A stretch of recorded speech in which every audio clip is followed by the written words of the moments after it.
మా బట్టన్న కూడా ఇంత ఆవేశపడతాడు అనుకోలేదు అధ్యక్ష. ఎందుకంటే వారికి వాస్తవాలు తెలిసి కూడా ఇంత ఆవేశపడి అధ్యక్ష గావు కేకలతో పెడబొబ్బలతో నోటికి గొంతు పెంచి అరిస్తే, గొంతు పెంచి దాడి చేస్తే, మందబలంతో శాసిస్తాననుకుంటే వాస్తవాలు కాకుండా పోవు సార్. పాలమూరులో గంజి కేంద్రాలు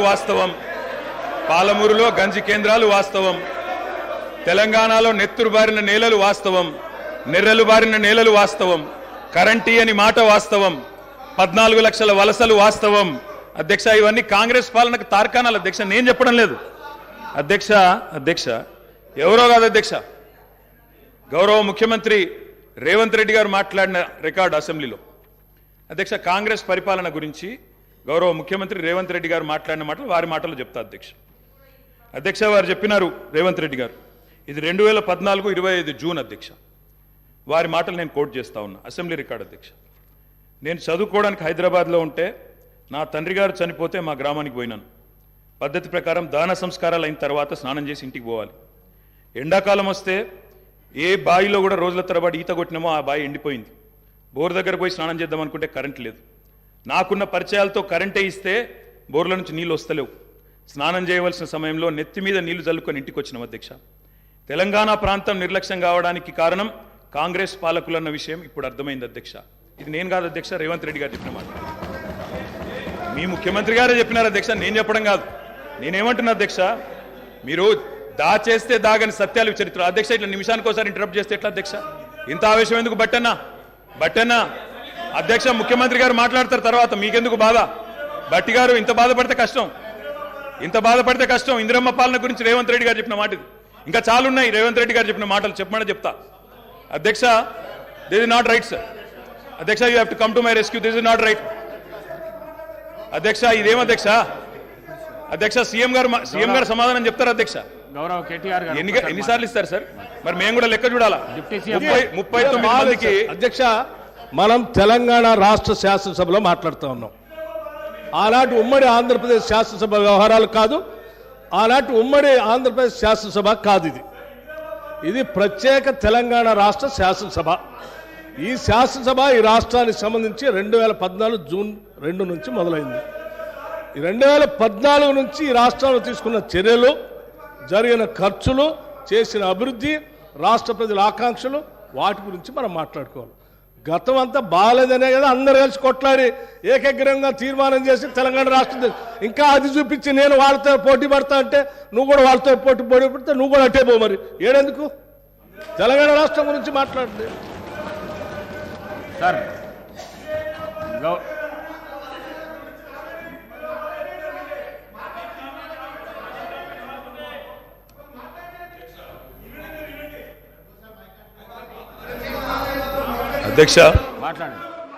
అధ్యక్ష ఇందిరమ్మ పాలన అంటే 84 వరకు ఇందిరమ్మ పాలన ఉండే సార్. మరి ఇందిరమ్మ రాజ్యం తెచ్చినాం ఇందిరమ్మ పాలన తెచ్చినాం అంటే మరి ఇందిరమ్మ పాలన గుర్తు చేయాలి కదా సార్. ఇందిరమ్మ పాలనలో గంజి కేంద్రాలు ఉండేది గుర్తు చేయాలి, ఇందిరమ్మ పాలనలో కరెంటు లేనిది గుర్తు చేయాలి, ఇందిరమ్మ పాలనలో నిర్బంధాలు గుర్తు చేయాలి, ఇందిరమ్మ పాలనలో నియంతృత్వం గుర్తు చేయాలి, ఇందిరమ్మ పాలనలో ఎమర్జెన్సీ రోజులు గుర్తు చేయాలి, ఇందిరమ్మ పాలనలో ఆర్టికల్ 365 ఎట్లా యూజ్ చేసి ప్రజాస్వామికంగా ఎన్నుకున్న ప్రభుత్వాలను రద్దు చేసినో గుర్తు చేయాలి, ఇందిరమ్మ పాలనలో ఎట్లా ముల్కీ రూల్ను తుంగలో దొక్కినో గుర్తు చేయాలి, ఇందిరమ్మ పాలనలో ఎట్లా రాష్ట్ర ప్రభుత్వాలను ఒక నియంతలాగా శాసించినో గుర్తు చేయాలి, ఇందిరమ్మ పాలనలో ఎట్లా ఇంటింటికి తాగునీళ్ళు ఇవ్వలేని దుస్థితులను గుర్తు చేయాలి, ఇందిరమ్మ పాలనలో ఎట్లా అయితే గరీబీ హటావో అని నినాదం ఇచ్చి మర్చిపోయినో గుర్తు చేయాలి. రాజశేఖర్ రెడ్డి గారిని గుర్తు చేసుకున్నప్పుడు, కిరణ్ కుమార్ రెడ్డి గారిని గుర్తు చేసుకున్నప్పుడు వారు తప్పకుండా మేము కూడా అన్ని చెప్పాలి కదా సార్. పోతిరెడ్డి పాడు పొక్కదవి నీళ్లు తీసుకుపోతుంటే హారతులు పట్టిన వాళ్ళ సంగతి చెప్పాలా, హంద్రీనివాకు హారతులు పట్టిన వాళ్ళ సంగతి చెప్పాలా, తెలంగాణకు అన్యాయం చేసిన ప్రతి ఒక్కరి సంగతి చెప్పాలా. కేవలం సెలెక్టివ్గా తలుచుకుంటాం, ఇందిరమ్మ పేరు అవసరం వచ్చినప్పుడు తలుచుకుంటాం, లేకపోతే తలుచుకోమంటే ఎట్లుంటుంది అధ్యక్ష? కాబట్టి తప్పకుండా చెప్పాలా. చరిత్ర అనేది దాస్తే దాగేది కాదు అధ్యక్ష. ప్రగతి భవన్కు పోయి అక్కడ కేసీఆర్ గారి పేరు మీద మట్టి పూయంగానే చరిత్ర మరుగున పడిపోదు అధ్యక్ష.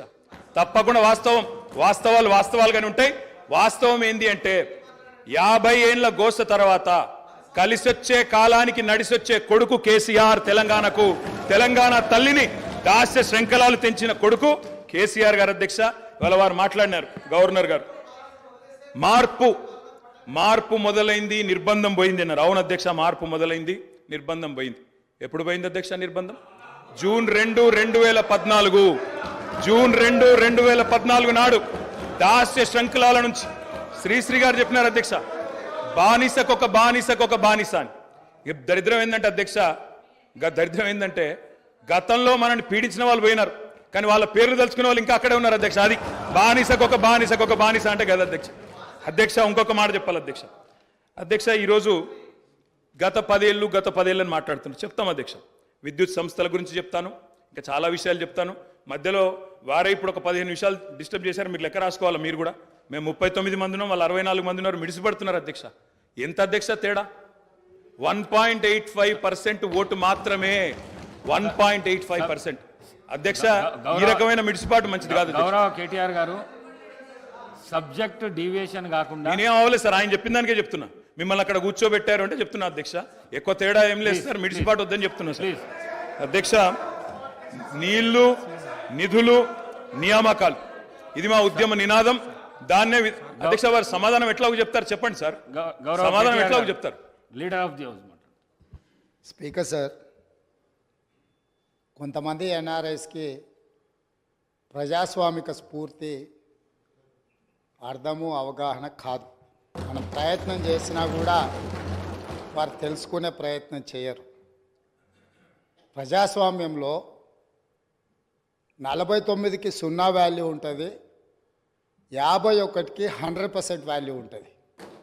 ఎందుకంటే 51% ఓట్లు, 51% నెంబర్ ఉన్న వాళ్ళు ప్రభుత్వాన్ని ఏర్పాటు చేస్తారు.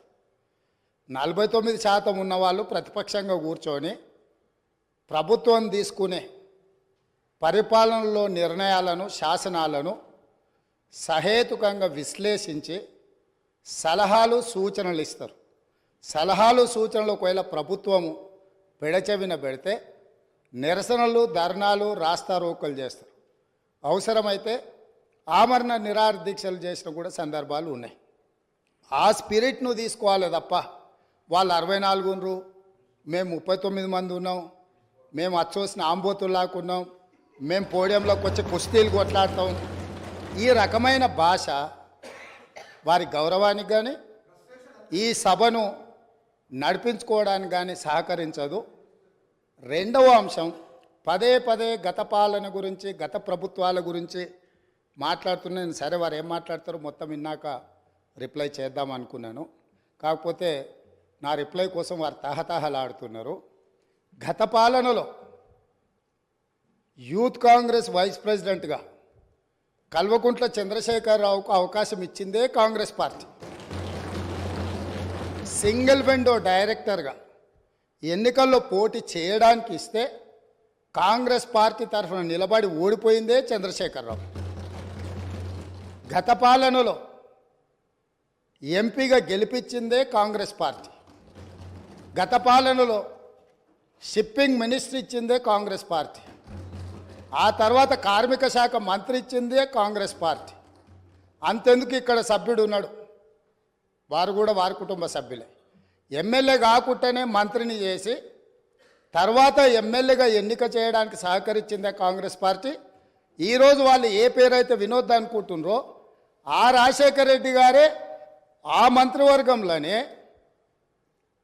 గత ఆర్థిక శాఖ మంత్రి, సిద్దిపేట ఎమ్మెల్యే గారు ఎమ్మెల్యే పదవి లేకుండా మంత్రిగా ప్రమాణ స్వీకారం చేసిండ్రు. రాజశేఖర రెడ్డి గారి నాయకత్వమే ఈ దేశానికి బలమైన నాయకత్వం అని అందులో పనిచేసిండ్రు. మూడవది, పోతిరెడ్డిపాడు పొక్క పెద్దది చేసినప్పుడు కీర్తిశేషులు నాయన్ నరసింహారెడ్డి గారు కడప జిల్లా ఇన్ఛార్జ్ మినిస్టర్. ఆ రోజు కొట్లాడింది పోతిరెడ్డిపాడు మీద కీర్తిశేషులు పి జనార్దన్ రెడ్డి గారు. పోతిరెడ్డిపాడు పొక్క పెద్దది చేసినప్పుడు ఇక్కడ ఉన్నోళ్ళు ఎవరు ప్రాణత్యాగాలు చేస్తామని ఎవరు కొట్లాడలే, ఎవరు మాట్లాడలే. సొంత పార్టీ, సొంత ప్రభుత్వం ఉన్న తెలంగాణ ప్రజల హక్కులను భంగం కలిగించొద్దు, కృష్ణానది జలాలలో మా వాటా మాకు ఉండాలి, మా వాటాను ఎవరు తీసుకెళ్ళినా మేము ఒప్పుకోమని కొట్లాడింది ఆనాటి నాయకుడు పి జనార్దన్ రెడ్డి గారు మాట్లాడినారు తప్ప వీళ్ళు కాదు. కాబట్టి ఈరోజు వీళ్ళందరూ ఏ పాలకుల గురించి మాట్లాడుతున్నారో ఆ పాలకులు ఇప్పుడు మాట్లాడుతున్న పెద్దలు ఎట్లెమ్మెల్యేనరు? వాళ్ళ తండ్రి గారి గురువైన చంద్రబాబు నాయుడు గారి పార్టీతో పొత్తు పెట్టుకుంటే ఆ పార్టీ మద్దతుతో ఆ కండువ కప్పుకొని సిరిసిల్లలో కష్టపడి పనిచేసి నిర్మించుకున్న చీమలు పెట్టిన పుట్టలో పాములు దూరినట్టు కేకే మహేందర్ రెడ్డి అక్కడ పార్టీని నిర్మించుకొని తెలంగాణ ఉద్యమంలో పాల్గొని తెలంగాణ ఉద్యమంలో ముందు భాగం నుండి నిలబడి కొట్లాడితే ఎన్ఆర్ఐ అంటే నాన్ రిలయబుల్ ఇండియన్ కింద మేనేజ్మెంట్ కోటాలో ఇక్కడికి వచ్చి టికెట్ తీసుకొని అక్కడ ఆ కేకే మహేందర్ రెడ్డి గారిని అన్యాయం చేసి ఈరోజు ఇక్కడికి వచ్చిండ్రు. కాబట్టి ఈరోజు గతం గురించి అధ్యక్ష ఒకవేళ మా మిత్రులకు ఒకవేళ వాళ్ళకు అంతగా గతం గురించి చర్చించాలనే ఆలోచన ఉంటే ఒక రోజు మొత్తం తమరు సమయం ఇవ్వండి. తప్పకుండా జూన్ 2, 2014 కంటే ముందు జరిగిన 55 సంవత్సరాల పరిపాలన మీద సంపూర్ణమైన చర్చ ఇక్కడ పెడదాము. ఈరోజు ఇక్కడ జరుగుతున్న చర్చ జూన్ 2, 2014 నుంచి జరిగిన పరిపాలన, చేసిన విధ్వంసము, నాయకత్వం యొక్క వ్యవహార శైలి మీద మనం ఈరోజు మాట్లాడుకుంటున్నాము. కాబట్టి వారికి గతం గురించి చర్చించాలనే కోరిక ఉంటే మాకు ఎలాంటి అభ్యంతరం లేదు. గతంలో జరిగిన పరిపాలనలో ఇక్కడున్న వాళ్ళకి చాలామందికి పాత్ర లేకపోవచ్చు, కానీ అక్కడున్న వాళ్ళకు చాలామందికి పాత్ర ఉంది. ప్రత్యక్షంగా మంత్రులు చేసిండ్రు. అక్కడున్న నాగేందర్ గారు, ఆ పక్కనున్న శ్రీనివాస్ యాదవ్ గారు, ఆ పక్కనున్న హరీష్ రావు గారు, అక్కడున్న కడియం శ్రీహరి గారు, ఆ పక్కనున్న పోచారం శ్రీనివాసరెడ్డి గారు, ఆ పక్కనున్న గంగుల కమలాకర్ గారు, అన్ని పేర్లు మొత్తం అన్ని లిస్టు చదువుతా. వీళ్ళందరూ కూడా ఈరోజు వారు ఏదైతే పాపాలు జరిగినాయి అంటుండ్రో ఆ పాపాలలో సంపూర్ణమైన భాగస్వామ్యం వాళ్ళదే ఉన్నది. వరంగల్ ప్రాంతంలో జరిగిన ఎన్కౌంటర్లకు ఎవరి కారణమని చర్చ ఉంది అధ్యక్ష? ఈరోజు వారే మాట్లాడుతున్నారు. ఏమని గవర్నర్ ప్రసంగంలో మొత్తం కాంగ్రెస్ పార్టీ మేనిఫెస్టోనే పొందుపరిచిండ్రని చాలా సీనియర్గా పనిచేసిండ్రు మంత్రులుగా. గవర్నర్ గారి ప్రసంగము పార్టీ యొక్క ఎన్నికల మేనిఫెస్టోను మంత్రివర్గంలో చర్చించి మా ప్రభుత్వం యొక్క భవిష్యత్ కార్యాచరణను మంత్రివర్గం ఆమోదం చేసిన తర్వాతనే గవర్నర్ గారు ప్రసంగిస్తారు. పరిపాలనలో అనుభవం ఉన్న వాళ్ళు, గతంలో ఈ రకమైన నిర్ణయాలు చేసిన వాళ్ళు కూడా ప్రజల్ని తప్పుదోవ పట్టించడానికో లేకపోతే వాళ్ళ యజమానులను సంతోషపెట్టడానికో ఎందుకు మాట్లాడుతున్నారో నాకైతే తెలియదు. నేను సభ్యుడికి సూచన చేస్తున్నా. నేను చాలా విషయాలు ప్రస్తావించిన, తప్పకుండా సావధానంగా 5 సంవత్సరాల సమయం ఉంది. సంపూర్ణంగా ఎక్స్రే తీసినట్టుగా ఎక్కడెక్కడ ఏమేమి ఉన్నాయో అన్నిటిని వివరిస్తాం. మా ఆర్థిక మంత్రి గారు, డిప్యూటీ సీఎం గారు జరిగిన విధ్వంసం ఏంది, ఆర్థిక నేరమేంది, అన్ని విషయాలు ఈ సభలోనే తమరి అనుమతి తీసుకొని చర్చకు పెట్టి వాటన్నిటిని విశ్లేషిద్దాం. మేము సిద్ధంగా ఉన్నాం. సంవయనం పాటించి ఈరోజు గవర్నర్ గారి ప్రసంగానికి సంబంధించిన మీకు మనసు ఉంటే, తెలంగాణను అభివృద్ధి చేసుకోవాలన్న ఆలోచన ఉంటే అభినందిస్తూ మీరు ముందుకు రండి.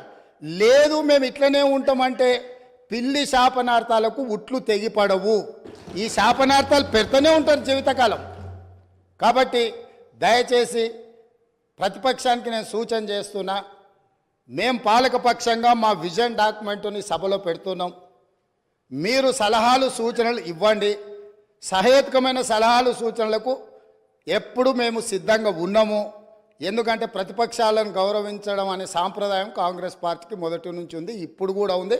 ఆ సాంప్రదాయాన్ని కొనసాగిస్తామని మీ ద్వారా వారికి తెలియజేయదలుచుకున్నాం.